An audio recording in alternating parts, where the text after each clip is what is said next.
Have you heard of Bandcamp? In the independent music community, this was praised as a software that was supposed to liberate musicians, be a Spotify killer in the sense that this is where fans are going to consume their favorite artists' music and merchandise from. This is the future. Well, is that how it really ended up? Is that really what Bandcamp is like? Some people haven't gotten theirs and they're thinking, should I? Maybe they've had theirs for a while and they're like, why isn't mine working? Either way, we need to recognize a huge flaw right now, is that Bandcamp, because of the way things have been going for artists, they have the same problem that Reverb Nation had back in the day, which Reverb Nation was originally created to be a place where fans could go regionally and see the bands in their area, and there was charts for local scenes and all this kind of stuff, right? It was supposed to be geared towards fan experience. Well, after a while, the people who made the app started to realize the majority of people that used the platform or were on the platform the longest were other musicians. And so they started making paid services to sell to the musicians because they understood the majority of people that are on our app are actually not fans. So we have to change our positioning in marketing to be actually like something that's, for bands, and it's a tool for bands and all this kind of stuff, right? They had to make that pivot because they had that problem. Now, Bandcamp has the same problem, but for a different reason. Bandcamp is supposed to be a way that fans engage with merchandise and commerce with their favorite artists and musicians, right? Well, they don't really engage with it that often because of the way artists are using it, right?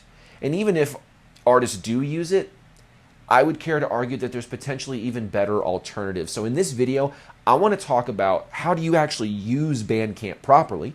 How do you actually set it up? Maybe you've got one that hasn't got any results and you're trying to figure out how to make it work, or you're thinking about getting one, or what are the alternatives? What should I be looking at? We're going to break down every single bit of that today in this video. So the first thing I think we really need to understand is what you should not use it for. This is if you have a Bandcamp or you're thinking about it, or even if you have a Shopify, I would care to argue this too. Don't use it like this. Don't use it as a storefront. What does that mean? What a lot of musicians do, and I've talked to, hundreds of them at this point, where it's, I get a Bandcamp, and then I go to my website and I'll put merch, and I'll link my Bandcamp to my website. I'll go to my link in bio and link my Bandcamp in the link in bio. These are ineffective ways of doing it because what you're inviting is a passive, unguided browsing of your products. What you're trying to do when you give that link is that's your attempt for them to give you money. That's at its core. We go through get rid of all the philosophical mumbo jumbo. You put that link there because you want your fans to give you money. Okay, well, if you want someone to give you money, one of the worst things that you can do is go, hey, click on this link. Here's 30 options. Here's 15 options. Or hell, here's 8 different options of merchandise that you can buy if you feel like it. You ever see people that go into stores that do that? There's a term for it. It's called, we're just looking. Or we're browsing. We're just browsing. Browsing is a word that embedded within it is the idea that I have no commitments to purchase anything. I just want to look at things. That's what I'm doing. I'm browsing. If you're inviting people to go to the place where they're supposed to give you money and you're inviting them to browse your selection, that is inviting people to get analysis paralysis and then just leave, right? If you're giving them too many options to take an action, they have to think about which action they want to take. And in that deciding of what action they should take, it's very easy nowadays for them to get distracted, like, oh, a kitty. And then all of a sudden now they've left your page and they don't care to come back because they've forgotten you, just like they forgot the third reel that they've scrolled away from. They don't remember that video, right? So in the same way, if we're getting people to take an action, it needs to be a very specific action with one specific outcome, right? So using your Bandcamp as the place that people are going to support you is not very effective if you're just using it as a storefront, okay? And then so that also brings up the point, like, I wouldn't even recommend driving people from social media to your Bandcamp unless you have a ginormous following and then a majority of that following are diehard listeners, like you have tens of thousands of diehard listeners that pay you every month buying merchandise, then sure, maybe you can do some social media to Bandcamp. But I know a majority of the people that are watching this are not there yet. So do not do it. Don't do it. It's just not a very effective way to take someone and put them in a buying mood. That's really the issue. You could take someone in social media. Social media is a different experience. It's a different goal. To me, I don't, the purpose of social media is not to sell anything, in my opinion. I mean, sure, there's like selling our brand and selling our presence, but that's using sell in kind of a loose way. I'm talking about literally. I don't think you should sell, try to get money from people on social media. It should just be like getting people into your world, right? Then once you get them into specific channels, this is kind of like the second thing. What do we use this as? How can we use Bandcamp if we're going to use it at all? It needs to be direct to consumer, but not just direct to consumer, because that could apply to just putting your link in the freaking bio. It needs to be like from your email list right to your Bandcamp. You almost want to view this as a checkout page. You know what I'm saying? Like Bandcamp needs to be the checkout page of a thing you've already promoted. So on your email list, you've promoted this offer, you've positioned it, you've sold it in a way where your fans are like, this is super cool, I need to go get it. Then have the link that they click potentially take them to Bandcamp. Or maybe, let's say you have a text SMS list. It's another great way of doing it, right? You got a new special offer that comes out, drive them from there. But here's the issue. You know, that's the way to do it correctly, and that's a way, if you have a big enough audience, you can drive people there. But what people don't talk about is that Bandcamp takes a pretty significant percentage of your earnings. I had someone on Threads tell me that they had 30% of one of their merchandise orders go towards Bandcamp, and I'm just like, 30%? Are you a third? Are you kidding me? That's ridiculous. So while there are functional ways to use Bandcamp, and there are artists out there who are doing well on Bandcamp because they figured out, oh, I got to get the consumer to go like into my email list and then I drive them to the offer, right? So they figured that part out. But what they didn't figure out is that even though they've made, look how much money I've made on Bandcamp. I'm like, okay, so I should instantly add 30% to that to figure out how much money you lost using Bandcamp. So if you were doing what you were supposed to be doing, but using a different platform and a different method, you could have saved yourself like 28% more. Instead of having to give away 30%, you just gave away 2%. Well, what platforms exist like that? Before I go into those platforms, I also want to talk about Shopify for a second. I have a love-hate relationship with Shopify because I like the idea. I like having a point-of-sale system at shows. That's the main reason I have a Shopify. I am not a huge fan of Shopify as a storefront. I know there's tons of musicians that use it, especially like in the industry, like the people in the labels. I know there's tons of people that do it that way. But to me, a lot of musicians either make the money to fund Shopify in other places, or it's just kind of like a loss that they eat every month if they don't make a sale. And a lot of musicians are still kind of figuring out how to get those first like 10 sales, first 100 sales, right? So you need consistent sales on Shopify to afford to have Shopify. It's like $40 a month now, USD. It used to be cheaper back in the day, but it's gone up. And I'm telling you, like the price now, it's just not worth it. And back in the day when we had Shopify mainly as our storefront, we were noticing this issue where using it as just a place where people could browse was not yielding very many conversions.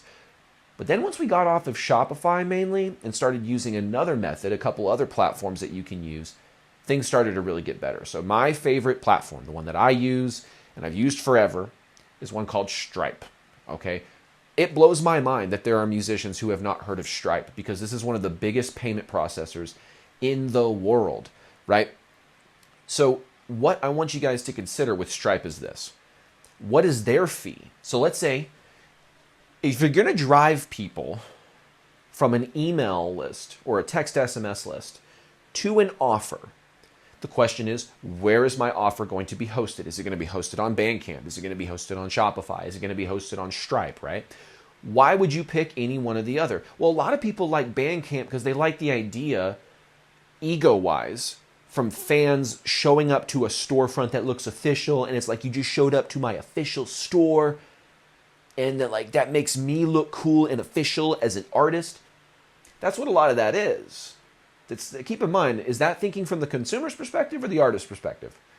It's thinking from the artist's perspective. If you want to think about it from the consumer's perspective, that happens long before they get to this point where they've clicked on the link and they're going to check out, right? If they're going to go check out, the page could look however it looks. They're there to check out, right? So for me, I like Stripe because you can create payment links for whatever offers you have. You can create multiple different products. There's no limit. You can have them be recurring, meaning they have to pay every month for it. You can do one-time fees. There's so many different things that you can do, right? Stripe is awesome, and its fee is 2.8% on every transaction plus 30 cents. 2.8, so $100, $2.08. That's what you have to pay if you sell $100. Oh, and then add 30 cents to it, right? So you roughly keep 97 of your $100, as opposed to Shopify, where instantly 40% of that has to come out to pay the expenses. Or with Bandcamp, 30% of it gets taken out per transaction. I don't know. To me, when I look at the math, I'd rather just go to Stripe. And the irony is that Bandcamp will use Stripe as an integration for other kind of things that it's doing. So I'm like, why not just go direct to Stripe when Stripe is free to have? So that kicks Shopify in the butt. There's no fee to have Stripe every month. The only time you pay a fee is when you sell something.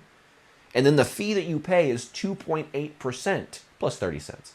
Not a huge deal at all. And then if you want instant transfer, you can pay like an additional percent for them to process it immediately. So for example, if you sell a $197 item, you may be able to get it for $187 instantly deposited into your bank account. So that's, again, if you're not patient and you just want it immediately deposited. So you can look at these different things and see how that just makes better sense. Now, there's another company like Stripe that my band used way back in the day, but I've seen a lot of clients start using more and more nowadays, which is Square, right? So you have Square and Stripe. The cool thing about Square and Stripe is they both have ways that you can have point of sale systems. So if you're doing live gigs, Square has point of sale systems, Stripe has point of sale systems, and you can get these things for under $100 usually. Sometimes you can pay for like the big expensive ones that are a few $100s, but I don't think you really need that. If anything, if you can do it on an app or something and just have like an iPad and then like a chip reader or something like that, that's kind of ideal in my opinion. So when you're looking at these kinds of things though, you can see that like, okay, I can see why some people are misusing Bandcamp. And I can see why the people who are getting results on Bandcamp are getting results. But then we have to remember that those results that they've got, 30% of that they missed out on, right? 30% of that went to Bandcamp directly. And if you got people selling on Shopify, then you know at least $50 a month or $40 a month, roughly speaking, are going out of the bank every month. So you have to think, okay, are they making enough sales every month? Depending how big they are, they may not. You'd be surprised how many big acts don't sell very much merchandise online as much as they would like to. You would be actually quite surprised. You would think, no, they've got diehard fans that just want to go buy it all the time. Think about the last time you bought a shirt from your favorite band. Some of y'all just came from a show, and so you guys are like, I just bought one from a show. But I guarantee the people that haven't been to a show in a minute, still listen to the music regularly, it's been a long time since you've looked at their merch store, hasn't it?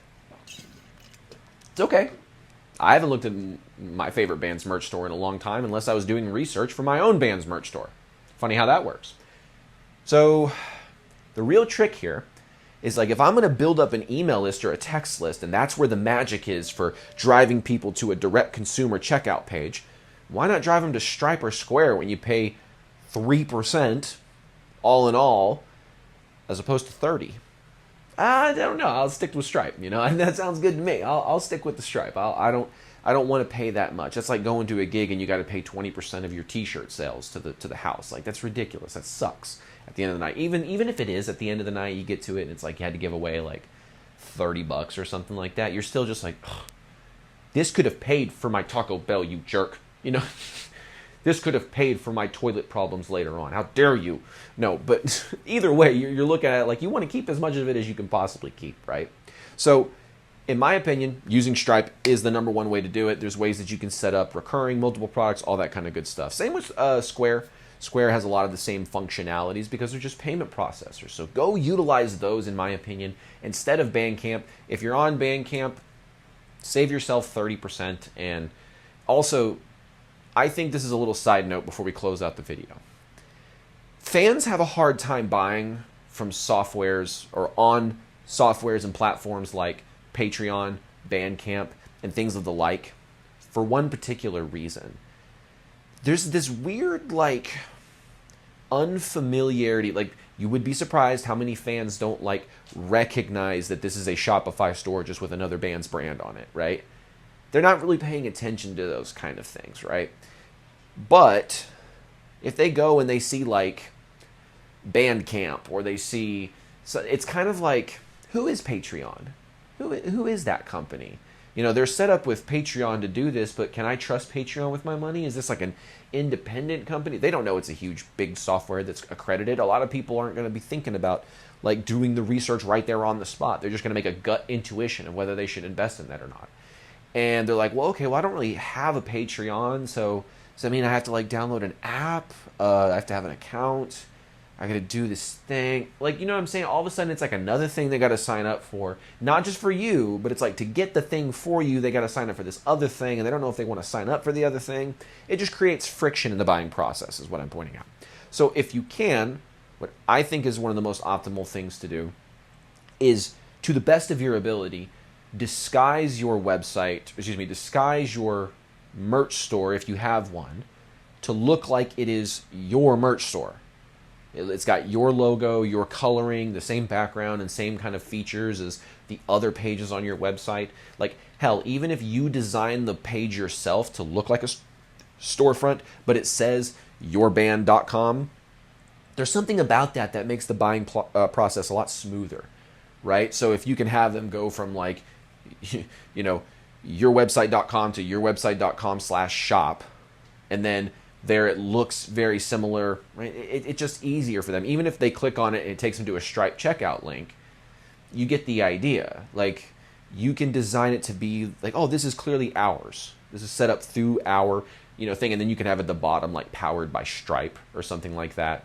So that way, if they get to the bottom, they see that it's powered by Stripe, and then whatever, right? But you're not putting it at the top when they very first come to the landing page and they're trying to analyze whether they want to stay here or not. You don't want to put any of that additional branding up there. Like, wait, I thought this was for this band. It says Stripe. What is it? I'm gone.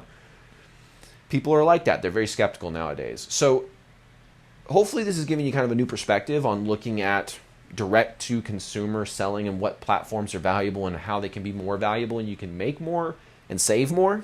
So go out there, use Stripe. And if you want to learn, like, the actual systems, I've got tons of videos here on YouTube. So subscribe, hit the notification bell, all that kind of good stuff. But if you'd like some one-on-one help, I'm hosting an event here in Norman, Oklahoma, the home of Oklahoma University.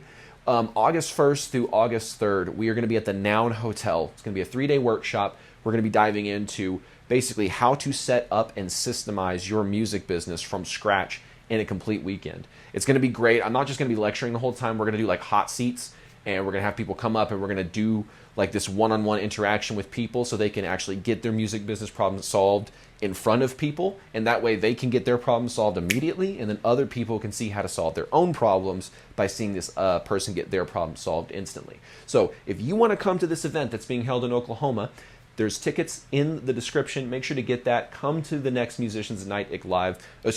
Musicians Ignite Live. Dyslexia. You got to love it, guys. But come out to this event. It's going to be great. It's going to be so fun. There's going to be lots of bands, lots of artists. We've already got people getting their tickets. So I'm only holding this for about 100 people, by the way, max. My room, I don't know if can fit 100 people even.